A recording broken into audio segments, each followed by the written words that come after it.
Hello everyone, मैं हूं राजेंद्र कुमार और आप देख रहे हैं लॉजिक कोचिंग ऑनलाइन क्लासेस। आज की इस ट्यूटोरियल में हम लोग बात करने वाले हैं पॉइंटर की।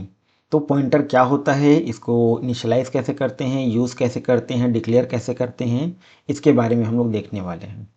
एक पॉइंटर जो है वो इसलिए यूज़ किया जाता है ताकि हम लोग स्टोर कर सकें किसी दूसरे वेरिएबल के मेमोरी एड्रेस को, चाहे वो कोई दूसरा वेरिएबल हो, फंक्शन हो या खुद में आपका पॉइंटर ही क्यों ना हो। तो इस प्रकार की चीज़ों को स्टोर करने के लिए हम लोग पॉइंटर को यूज़ करते हैं।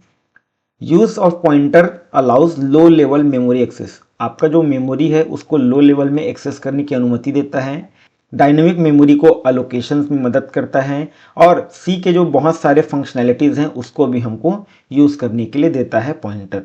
तो इस वीडियो में हम लोग डिस्कस करने वाले हैं इसके टाइप्स को, यूसेज को। चलिए पॉइंटर क्या है वो समझते हैं। तो पॉइंटर एक प्रकार का डिराइव्ड डेटा टाइप है जिसके अंदर हम लोग स्टोर कर सकते हैं एड्रेस। अब वो एड्रेस किसका होगा, तो वो आपका किसी भी प्रकार का वेरिएबल हो सकता है या फिर किसी भी वेरिएबल्स का आपका मेमोरी लोकेशंस को हम लोग स्टोर करने के लिए पॉइंटर को यूज करते हैं। We can access and manipulate the data stored in the memory location using pointer।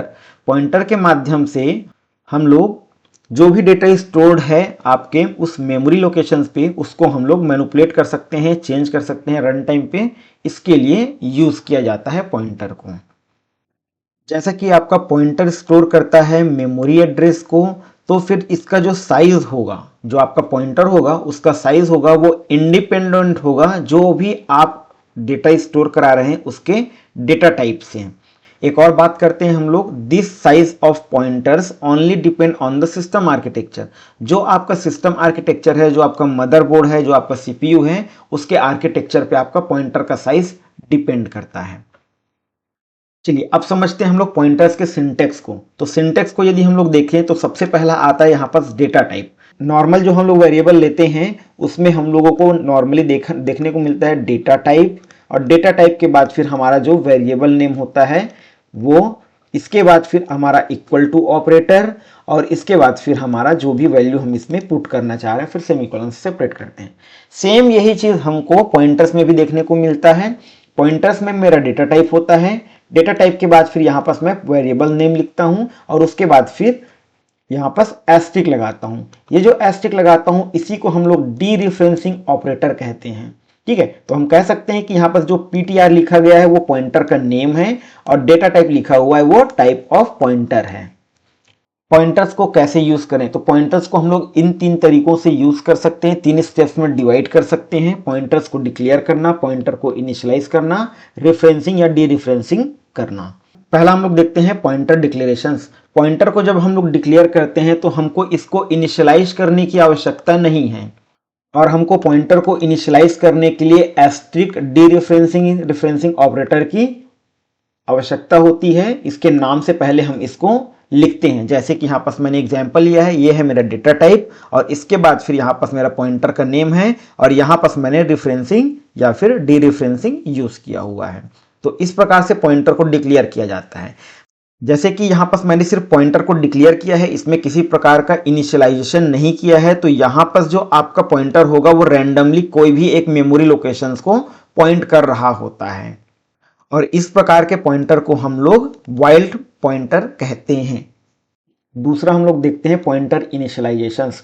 Pointer initialization is the process where we assign some initial value. कहने का मतलब यह है कि जब हम लोग पॉइंटर बनाते हैं तो पॉइंटर को बनाने के बाद हम लोग क्या करेंगे, इसमें कुछ वैल्यू असाइन करेंगे। इसको हम लोग कहते हैं पॉइंटर इनिशियलाइजेशन। इसको हम लोग दो तरीके से समझने की कोशिश करेंगे। पहला एग्जांपल मैं देखता हूं, यहां पास मैंने लिया है एक डेटा टाइप जो है इंट, एक नॉर्मल वेरिएबल मैंने लिया हुआ है a और इसमें मैंने वैल्यू पुट किया है 10।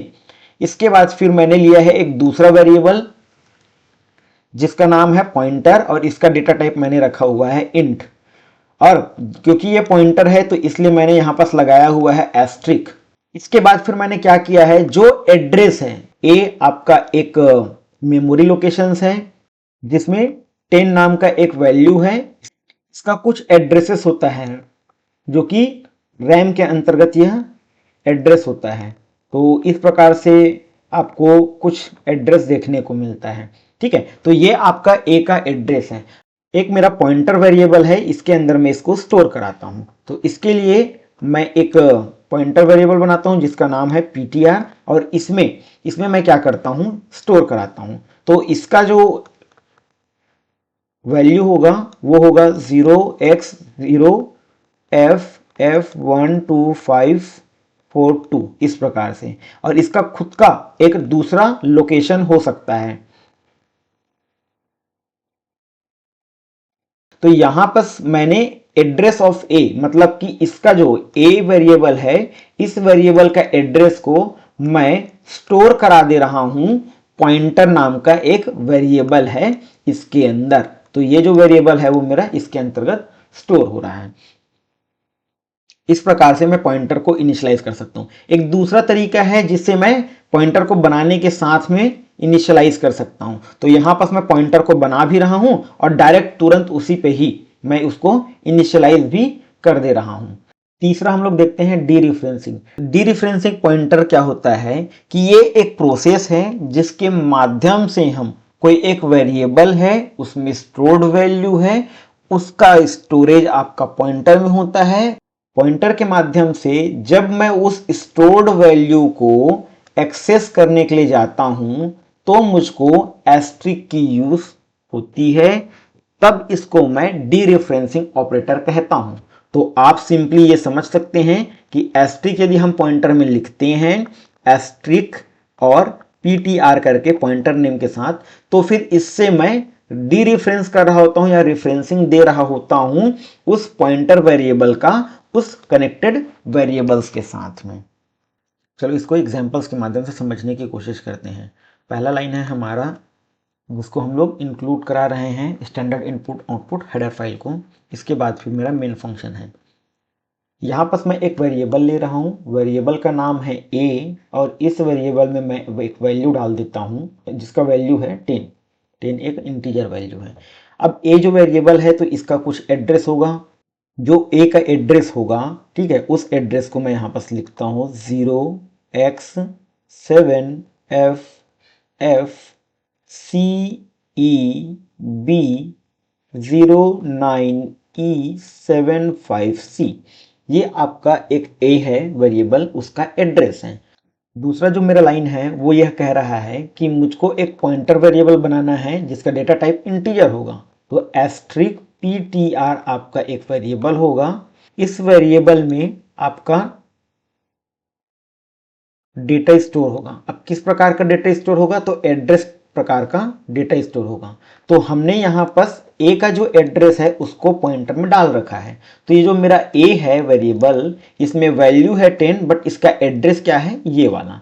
तो इस एड्रेस को स्टोर कर दो, इस एड्रेस को स्टोर कर दो मेरे इस पॉइंटर वेरिएबल में। तो यहां पर 0x7FFCEB09E756, सॉरी सी है लास्ट वाला,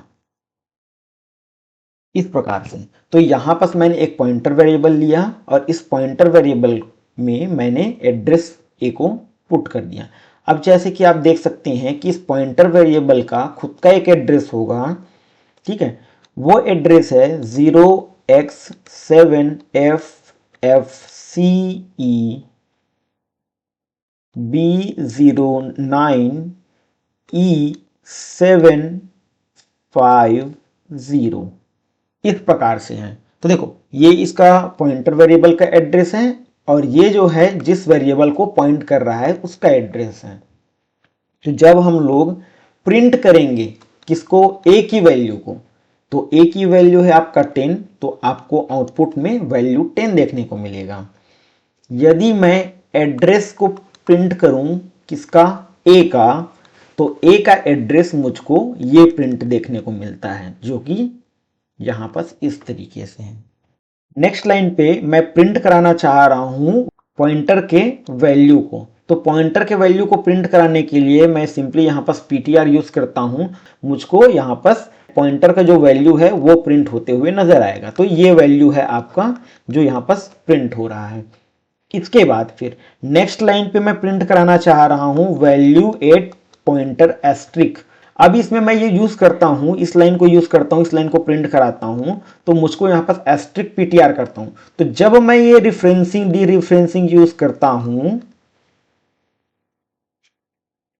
तब जाकर के मुझको ये वैल्यू प्राप्त होता है। तो ये जब इस लाइन को मैं प्रिंट कराता हूं तब क्या हो रहा है, जब मैं एस्ट्रिक पीटीआर को प्रिंट करा रहा हूं तो यहां पर जो रखे हुए एड्रेस होंगे वो उस एड्रेस में जाएगा और उस एड्रेस के वैल्यू को प्रिंट कराएगा। इसके कारण आपको वैल्यू एट पीटीआर में 10 देखने को मिलता है। नेक्स्ट लाइन मेरा है print F address of pointer. अब मुझको पॉइंटर के एड्रेस को प्रिंट कराने की आवश्यकता है। तब के कंडीशन में मैं यहां पर एड्रेस ऑफ पॉइंटर लिखता हूं। तो जब मैं एड्रेस ऑफ पॉइंटर लिखता हूं तो ये वाला जो एड्रेस है मेरा, जो मेरा पॉइंटर वेरिएबल है उसका जो एड्रेस है उसको प्रिंट करता है। तो एड्रेस ऑफ पॉइंटर में आपको ये वाला एड्रेस प्रिंट होते हुए नजर आता है। आई होप आपको यह पॉइंटर वेरिएबल्स अच्छे से समझ में आया होगा। यदि आपको कुछ डाउट हो तो एक बार इस वीडियो को फिर से रिवाइंड करके देखिएगा, आपको समझ में आएगा। इस वीडियो को अपने दोस्तों के साथ शेयर करें। धन्यवाद।